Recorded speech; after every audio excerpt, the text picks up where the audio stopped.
दोस्तों नमस्कार। ये है मार्गदर्शन फॉर सिविल सर्विसेज। मैं अनुराग चौधरी।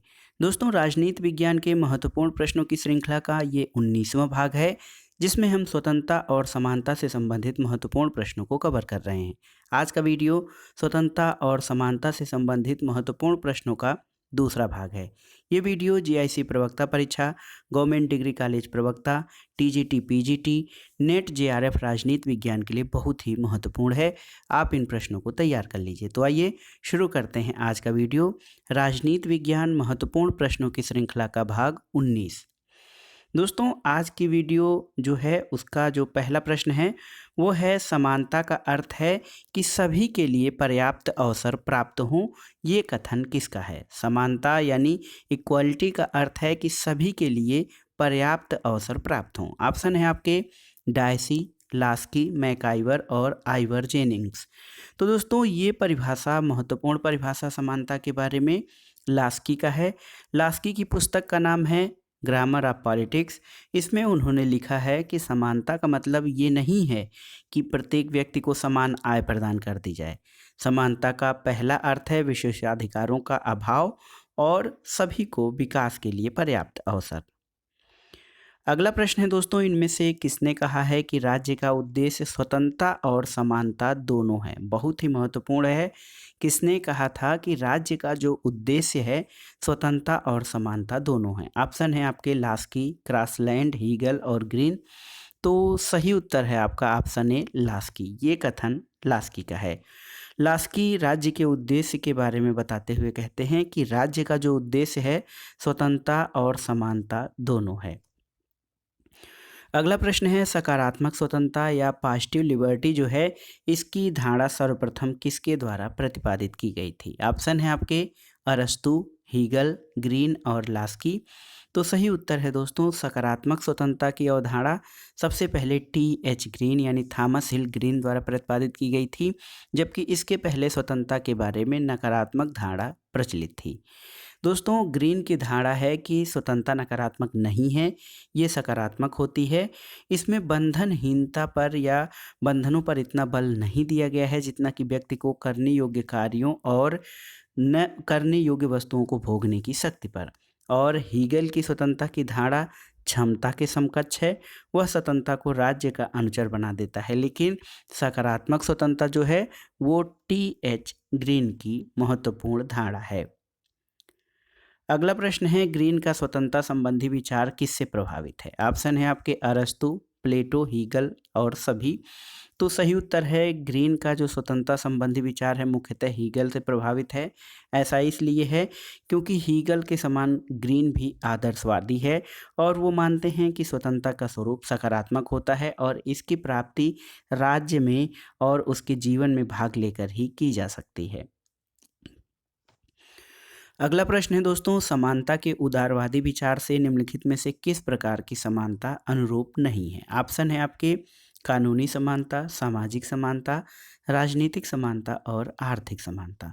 तो सही उत्तर है दोस्तों आर्थिक समानता, क्योंकि समानता के उदारवादी विचार में निम्नलिखित में ये जो समानता है आर्थिक समानता इसके अनुरूप नहीं है। उदारवादी विचारधारा जो है वो स्वतंत्र आर्थिक नीति की पक्षधर है और ये स्वतंत्र छोड़ दो यानी लेसेज फेयर के सिद्धांत पर कार्य करती है। समानता का जो उदारवादी दृष्टिकोण है ये आर्थिक समानता की बात नहीं करता है और सामाजिक राजनीतिक समानता पर ये बल देता है। जो समाजवादी राज्य है वो समाजवादी राज्य में तो आर्थिक समानता की बात की जाती है, लेकिन उदारवादी आर्थिक समानता पर बल नहीं देते हैं। अगला प्रश्न है, ईश्वर जिसने हमें जन्म दिया है उसी ने स्वतंत्रता भी प्रदान की है। ये कथन किसका है? ऑप्शन है आपके महात्मा गांधी, लास्की, मिल या फिर जयफरसन। तो सही उत्तर है जयफरसन का कथन है कि ईश्वर जिसने हमें जन्म दिया है उसी ने स्वतंत्रता प्रदान की है। थॉमस जेफरसन अमेरिका के तीसरे राष्ट्रपति और अमेरिकी स्वतंत्रता की घोषणा के मुख्य लेखक थे। उन्होंने कहा था कि ईश्वर जिसने हमें जन्म दिया है उसी ने स्वतंत्रता भी दी है। और जेफरसन का ही कथन है कि जहाँ प्रेस की आज़ादी होती है और सभी पढ़ने योग्य होते हैं वहाँ सभी सुरक्षित भी होते हैं। देखिए, इन सब कथनों में जो महात्मा गांधी का कथन है कि आँख के बदले आँख पूरी दुनिया को अंधा बना देगा, जब तक गलती करने की स्वतंत्रता न हो तब तक स्वतंत्रता का कोई अर्थ नहीं है। और गांधी जी का ये भी मानना था कि पृथ्वी सब मनुष्यों की ज़रूरत पूरी करने के लिए पर्याप्त संसाधन प्रदान करती है, लेकिन किसी एक के लालच को पूरा करने के लिए नहीं। मिल जो है स्वतंत्रता के संबंध में महत्वपूर्ण विचारक है। मिल का कहना है कि स्वतंत्रता का जो है व्यक्ति के जीवन में राज्य का न्यूनतम हस्तक्षेप होना चाहिए। ये उदारवादी विचार का पोषक है और जहाँ तक संभव हो अधिकतम संभव सीमा तक व्यक्ति को अपनी इच्छा अनुसार जीवन व्यतीत करने की छूट होनी चाहिए।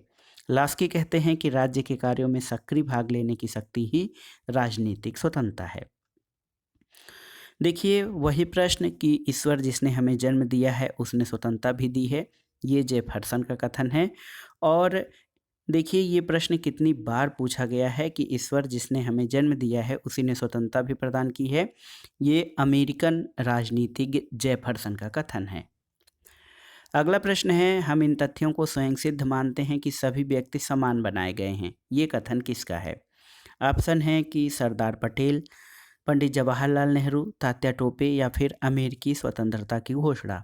तो ये कथन अमेरिकी स्वतंत्रता की घोषणा में है कि हम इन तथ्यों को स्वयं सिद्ध मानते हैं कि सभी मनुष्य समान बनाए गए हैं। और संयुक्त राज्य अमेरिका के 13 राज्यों के संयुक्त घोषणा पत्र में कहा गया है कि हम इन तथ्यों को स्वयं सिद्ध मानते हैं कि सभी व्यक्ति समान बनाए गए हैं। ये देखिए अगला प्रश्न एक बहुत ही महत्वपूर्ण है, आनुपातिक समानता का सिद्धांत। आनुपातिक समानता का सिद्धांत किसने प्रतिपादित किया? ऑप्शन है आपके अरस्तु, रूसो, मार्क्स और राल्स। तो सही उत्तर है दोस्तों प्रोपोर्शनल इक्वलिटी जो है वो अरस्तु की देन है। और अरस्तु राजनीति विज्ञान के जनक हैं। वो मानते हैं कि प्रत्येक व्यक्ति को समाज के सदस्य के रूप में उचित भाग प्रदान करना चाहिए और राज्य को अपने नागरिकों के महत्व और योग्यता को ध्यान में रखते हुए राजनीतिक पद, सम्मान, अन्य लाभ और पुरस्कारों का बंटवारा न्यायपूर्ण और या फिर आनुपातिक रूप से करना चाहिए।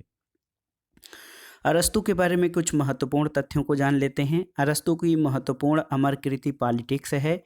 अरस्तु को संविधानवाद का जनक भी कहा जाता है। दोस्तों रूसो का कथन है कि मनुष्य स्वतंत्र उत्पन्न होता है लेकिन वह जंजीरों में जकड़ा हुआ है। रूसो ने सामान्य इच्छा या जनरल विल का सिद्धांत प्रस्तुत किया है। रूसो की प्रसिद्ध पुस्तक का नाम सोशल कॉन्ट्रैक्ट है। और जॉन राल्स एक महत्वपूर्ण आधुनिक न्यायशास्त्री विचारक हैं। उनका पुस्तक है ए थियरी ऑफ जस्टिस। इसमें वो वितरणात्मक न्याय यानी डिस्ट्रीब्यूटिव न्याय की समर्थन करते हैं। वही प्रश्न फिर से है, आनुपातिक समानता, ये अरस्तु का विचार है। और अरस्तु द्वारा विकसित वितरणात्मक न्याय का सिद्धांत किस पर आधारित था? तो ये था आनुपातिक समानता पर। अरस्तु द्वारा विकसित वितरणात्मक न्याय का जो सिद्धांत है वो आनुपातिक समानता पर आधारित है। अगला प्रश्न देखिए यही बार बार पूछा गया है, आनुपातिक समानता के सिद्धांत का प्रतिपादन तो ये अरस्तु के द्वारा किया गया है। अगला प्रश्न है कि रूसो के राजनीतिक विचारों में किसका उल्लेख मिलता है? ऑप्शन है आपके यथार्थ इच्छा, वास्तविक इच्छा, सामान्य इच्छा और उपर्युक्त सभी। तो दोस्तों सामान्य इच्छा की बात करते हुए रूसो ऐसे तो यथार्थ इच्छा और वास्तविक इच्छा दोनों की बात करते हैं, लेकिन सामान्य इच्छा जो है उनका मूल सिद्धांत है। तो रूसो के राजनीतिक विचारों में सामान्य इच्छा मूल सिद्धांत है। अगला प्रश्न है दोस्तों, क्रांति का कारण सदैव असमानता में पाया जाता है, ये कथन किसका है? ऑप्शन है बारकर, सेबाइन, अरस्तु या फिर सिंक्लेयर। तो सही उत्तर है दोस्तों ये कथन अरस्तु का है। वो कहते हैं क्रांति जो है उसका कारण सदैव असमानता में पाया जाता है। अगला प्रश्न है, कौन सा व्यक्ति स्वतंत्रता के लिए गलत है? ऑप्शन है आपके सभी प्रतिबंधों का अभाव, कुछ खास प्रकार के प्रतिबंधों का लागू होना, कानून का शासन या फिर सामाजिक व्यवहार के परिचालन के लिए कानून का क्रियान्वयन होना चाहिए। तो व्यक्ति स्वतंत्रता के लिए गलत जो है वो है सभी प्रतिबंधों का अभाव। दोस्तों सभी प्रतिबंधों का अभाव नहीं बल्कि कुछ प्रतिबंधों का तार्किक प्रतिबंध होने चाहिए। सभी प्रतिबंधों का अभाव हो जाए तो मनुष्य उच्छृंखल हो जाएगा। अगला प्रश्न देखते हैं, स्वतंत्रता इसके अलावा और कुछ नहीं है कि उस इच्छा को प्रोत्साहित करना जो विनम्र व्यक्तियों के अनुदिष्ट अंतःकरण पर आधारित हो। ऑप्शन है आपके ये जो है कथन है कौन सा वाद है, उदारवाद, समाजवाद, बहुलवाद या फिर फांसीवाद। तो सही उत्तर है दोस्तों ये उदारवाद का सिद्धांत है।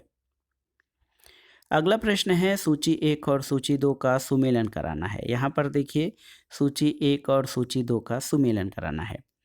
राजनीतिक समता, राजनीतिक समता इस बात की बात करता है कि एक व्यक्ति एक मत। इसके अलावा सामाजिक समता, सामाजिक समता भेदभाव के अंत की बात करता है। आर्थिक समता जो है दोस्तों ये शोषण के अंत की बात करता है। और कानूनी समता कानून के समक्ष समानता की बात करता है। तो इस प्रकार से आप सही सुमेलन कर सकते हैं। अगला प्रश्न है दोस्तों देखिए समानता के संदर्भ में पुरस्कार के सिद्धांत का अर्थ क्या है। ऑप्शन है मेधा अथवा दक्षता के आधार पर कोई भेदभाव नहीं होना चाहिए, मेधा अथवा योग्यता पर अन्य की तुलना में यथोचित विचार किया जाना चाहिए, वंचितों को विशेषाधिकार और उपरोक्त में से कोई नहीं। तो दोस्तों समानता के संदर्भ में जो पुरस्कार का सिद्धांत है वो इस बात पर बल देता है कि मेधा अथवा योग्यता पर अन्य की तुलना में यथोचित विचार किया जाना चाहिए।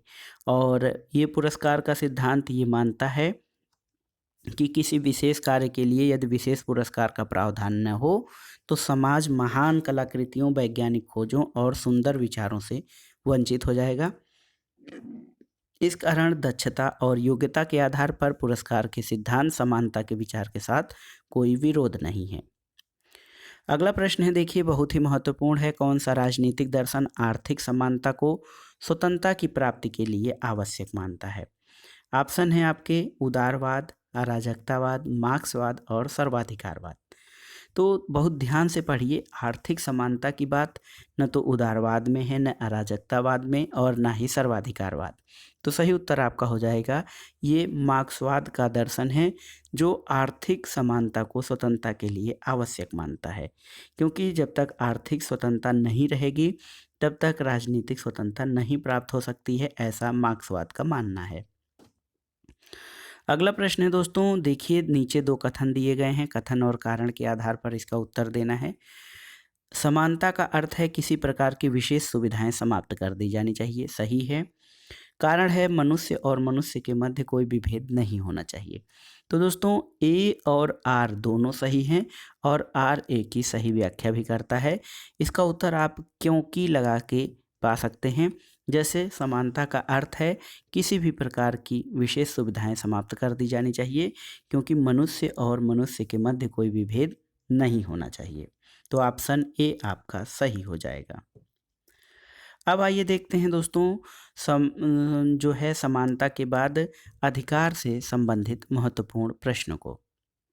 देखिए पहला है कि किस एक अधिकार को विधिक सामर्थ्य प्राप्त नहीं है। नैतिक अधिकार, नागरिक अधिकार, राजनीतिक अधिकार और मौलिक अधिकार। तो सही उत्तर है दोस्तों जो नैतिक अधिकार हमारे हैं उनको विधिक सामर्थ्य प्राप्त नहीं है। और नैतिक अधिकार जो होते हैं व्यक्ति के अंतःकरण और समाज की नैतिक चेतना पर आधारित होते हैं। नैतिक अधिकारों पर कोई कानून नहीं है और न ही राज्य कोई दिशा निर्देश जारी कर सकता है। अगला प्रश्न देखिए एक महत्वपूर्ण कथन है, आप जानते भी होंगे, कर्तव्य का पालन कीजिए, अधिकार आपको स्वयं ही मिल जाएंगे। ये कथन किसका है? तो ये कथन भारत के राष्ट्रपिता महात्मा गांधी का है जो कहते हैं कि लोग अधिकारों की बात करते हैं, कर्तव्यों की नहीं, और कर्तव्य का पालन कीजिए, अधिकार आपको स्वतः मिल जाएंगे। अगला प्रश्न है कौन सा सिद्धांत ये मानता है कि व्यक्तित्व का अधिकार व्यक्ति का सबसे महत्वपूर्ण अधिकार है। ऑप्शन है आपके प्राकृतिक अधिकार, अधिकारों का वैधानिक सिद्धांत, अधिकारों का ऐतिहासिक सिद्धांत और अधिकारों का प्रत्ययवादी सिद्धांत।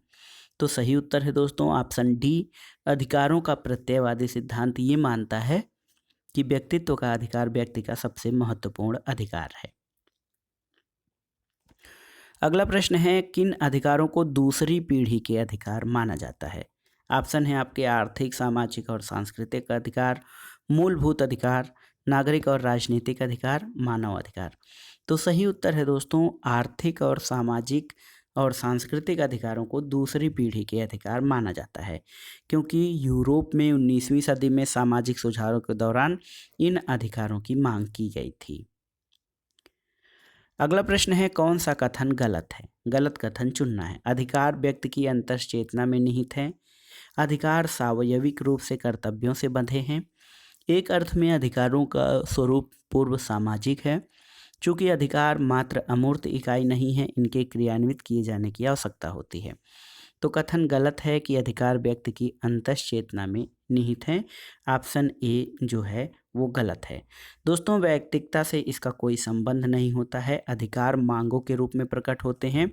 इन्हें समाज का समर्थन प्राप्त होता है और जब राज्य इनको अनुमति दे देता है तो इनको कानूनी संरक्षण प्राप्त हो जाता है। अगला प्रश्न देखते हैं, टी.एच. ग्रीन के अनुसार कौन सा प्राकृतिक अधिकारों का स्रोत है? ऑप्शन है आपके राज्य, समाज, सामाजिक चेतना या फिर विधि। तो सही उत्तर है दोस्तों, सामाजिक चेतना प्राकृतिक अधिकारों का स्रोत है, ऐसा ग्रीन का मानना है। ग्रीन प्राकृतिक अधिकारों के सिद्धांत को स्वीकार करते हैं और वे मानते हैं कि व्यक्ति के निर्माण की वो आवश्यक दशाएं हैं, न कि समाजहीन प्राकृतिक अवस्था में प्राप्त अधिकार जैसा कि लोग मानते थे। ग्रीन अधिकारों को सार्वजनिक नैतिक चेतना मानते हैं और वो मानते हैं कि इसमें सामान्य हित की धारणा जुड़ी होती है। अगला प्रश्न है, अधिकारों के ऐतिहासिक सिद्धांत की मूल विशेषता क्या है? ऑप्शन है आपके, अधिकार प्राकृतिक रूप के होते हैं, अधिकार राज्य की देन होते हैं, अधिकार समाज की देन होते हैं और राज्य परंपराओं की देन है।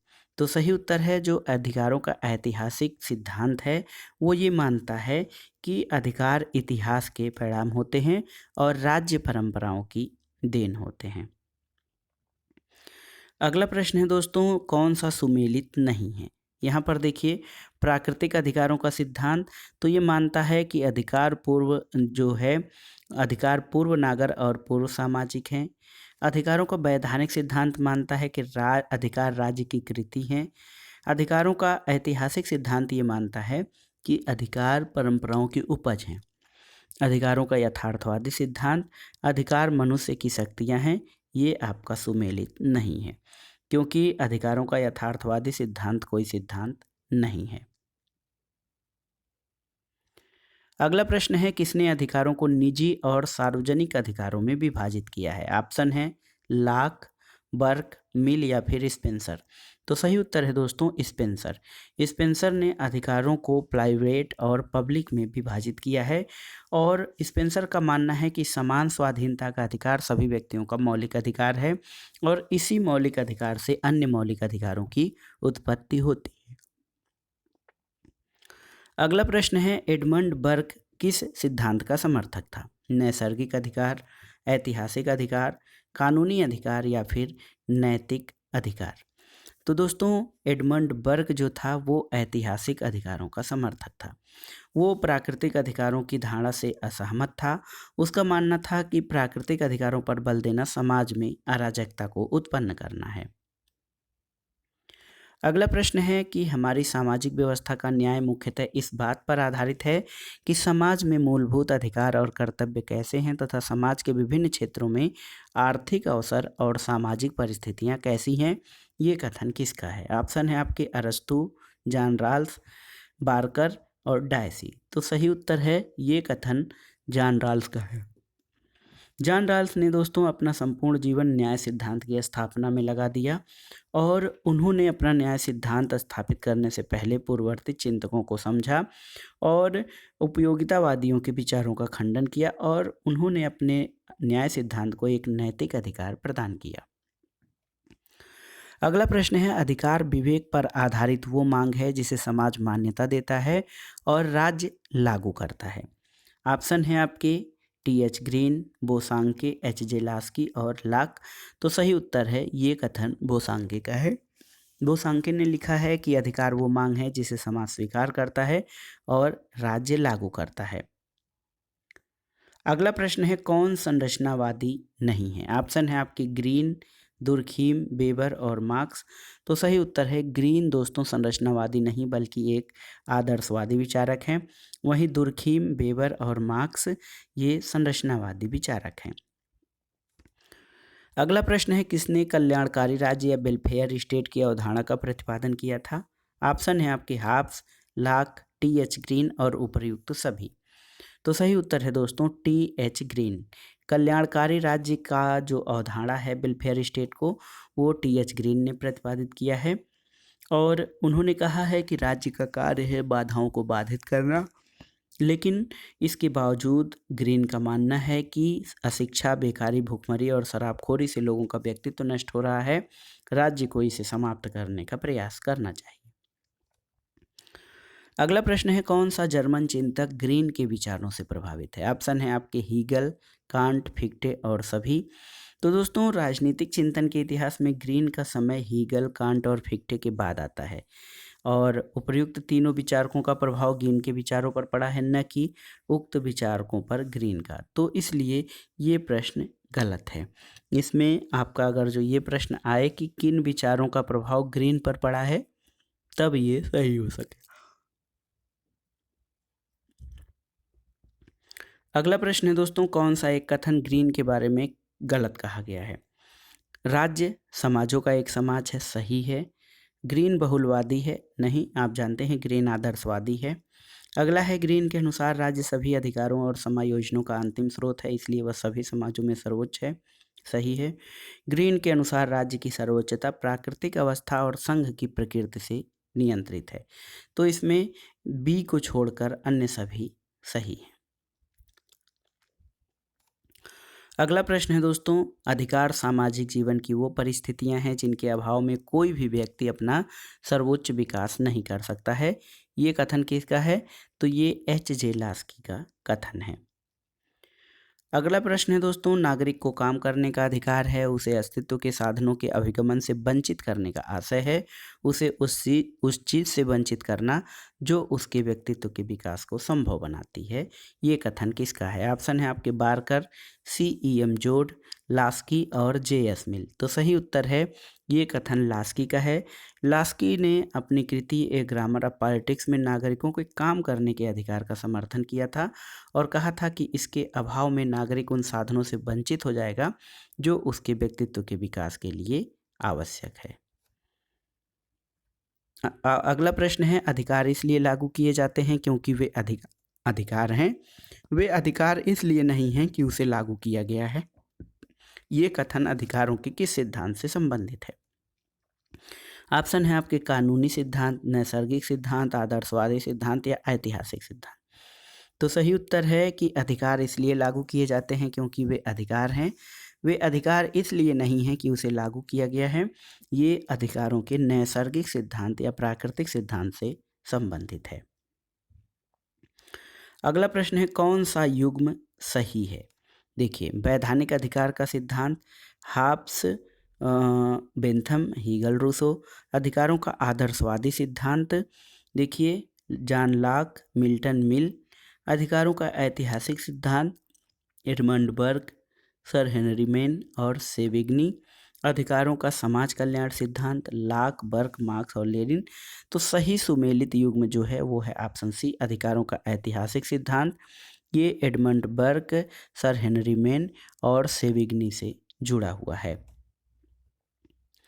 अगला प्रश्न है, अधिकारों का महत्व केवल कर्तव्यों के संसार में होता है, ये कथन किसका है? तो बहुत ही महत्वपूर्ण प्रश्न है ये, कई बार पूछा गया है। गांधी जी की परिभाषा भी इसी से आसपास है, जो कहते हैं कि अधिकारों का महत्व केवल कर्तव्यों के संसार में है। ये कथन वाइल्ड का है। वाइल्ड कहते हैं कि व्यक्ति के अधिकार और कर्तव्य दोनों घनिष्ठ रूप से संबंधित हैं और अधिकारों का महत्व केवल कर्तव्यों के संसार में होता है। अगला प्रश्न है कि जिन्हें हम सही तौर पर अधिकार कहते हैं वो वास्तव में सही तौर पर कहलाने जाने वाले कानून की रचनाएं हैं। अधिकारों की ये परिभाषा किससे संबंधित है? ऑप्शन है आपके हाब्स, हीगल, बेंथम और लास्की। तो सही उत्तर है दोस्तों, अधिकारों की ये परिभाषा बेंथम से संबंधित है। बेंथम का मानना है कि अधिकार केवल कानूनों की उपज है और बिना कानूनों के कोई अधिकार नहीं है, कानूनों के खिलाफ कोई अधिकार नहीं है और कानूनों से पहले कोई अधिकार नहीं है। बेंथम के बारे में कुछ महत्वपूर्ण तथ्यों को जान लेते हैं। जेरेमी बेंथम प्राकृतिक अधिकारों को जो है नितांत घृणा और उपेक्षा की दृष्टि से देखता था। बेंथम का मानना था कि केवल उन्हीं अधिकारों के अस्तित्व को स्वीकार किया जा सकता है जिन्हें राज की संरक्षण प्राप्त हो और अधिकतम व्यक्तियों के अधिकतम सुख का सिद्धांत निर्धारित करता है कि व्यक्ति को कौन से अधिकार प्राप्त होने चाहिए। अगला प्रश्न है दोस्तों, पैन ऑप्टिकन निम्नलिखित में से किसका आदर्श उदाहरण है? ऑप्शन है आपके जेल, शिक्षा व्यवस्था, कानून व्यवस्था या फिर रसोई। तो सही उत्तर है पैन ऑप्टिकन जेल से संबंधित है। पैन ऑप्टिकन जो है वो जेरमी बेंथम द्वारा एक प्रकार का संस्थानिक भवन है। ये दो शब्दों से मिलकर बना है, पैन और ऑप्टिकन। पैन का मतलब होता है कैदी और ऑप्टिकन का मतलब होता है कैदियों पर नज़र रखने वाला, निगरानी करता। यानी एक ऐसी जगह जहाँ कैदियों को रखा जाता है वो स्थान जेल है। अगला प्रश्न है, वास्तविक कानून उसका आदेश है जिसे दूसरों को आदेश देने का अधिकार प्राप्त है। ये कथन किसका है? ऑप्शन है आपके हाब्स, लाक, रूसो और बोंदा। तो सही उत्तर है ये कथन हाब्स का है। हाब्स का मानना है कि वास्तविक कानून उसका आदेश है जिसे दूसरों को आदेश देने का अधिकार प्राप्त है। और हाब्स ने संप्रभुता संपन्न व्यक्ति या लेवियाथन को कानून का स्रोत माना है। अगला प्रश्न है, व्यक्ति का वह अधिकार जो उसे सहज ही प्राप्त है, जिससे उसे वंचित नहीं किया जा सकता और न उसे स्थानांतरित किया जा सकता है, ये कौन सा अधिकार है? स्वतंत्रता का अधिकार, प्राकृतिक अधिकार, राजनैतिक अधिकार या फिर सामाजिक अधिकार। तो सही उत्तर है ये प्राकृतिक अधिकार है। प्राकृतिक अधिकार व्यक्ति को सहज ही प्राप्त है, उससे वंचित नहीं किया जा सकता, न ही स्थानांतरित किया जा सकता है। दोस्तों, भारतीय संविधान के अनुच्छेद 21 में प्राण और दैहिक स्वतंत्रता का संरक्षण जीवन के अधिकार को शामिल करता है और राज्य का ये दायित्व है कि वो इस बात की व्यवस्था करे कि कोई दूसरा व्यक्ति या राज्य व्यक्ति के जीवन का अंत न कर सके। और जीवन के अधिकार के अंतर्गत ही आत्मरक्षा का अधिकार भी आता है।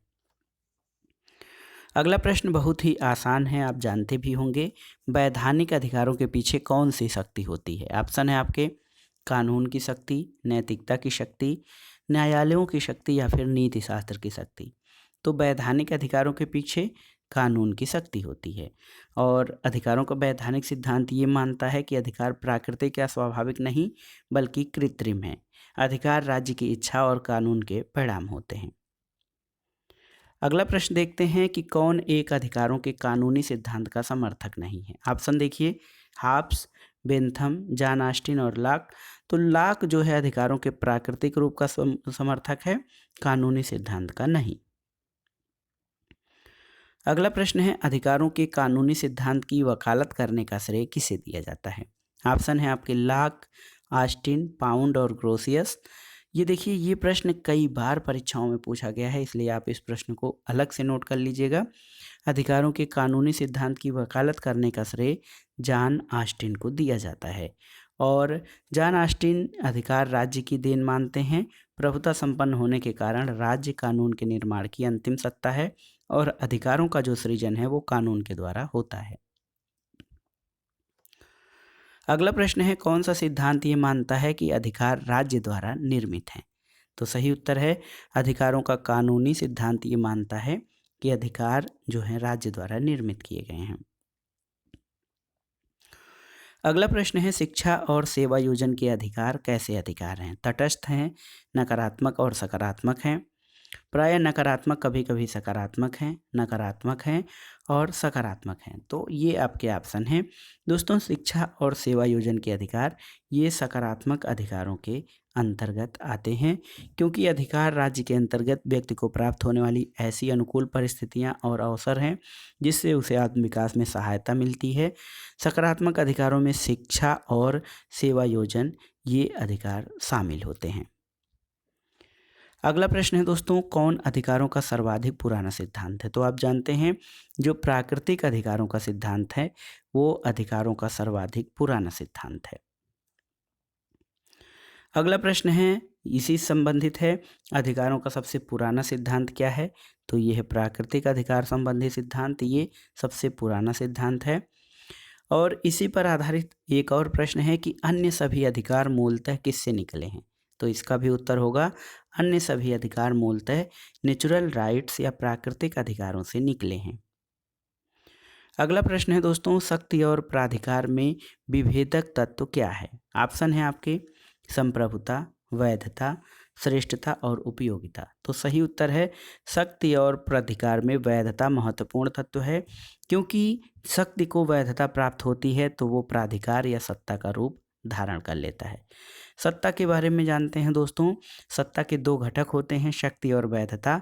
और किसी नियम या निर्णय की वैधता से ये संकेत मिलता है कि लोग उस नियम या निर्णय के लिए कल्याणकारी समझते हैं, इसलिए वे उसे मन से स्वीकार करते हुए उसके पालन के लिए तैयार रहते हैं।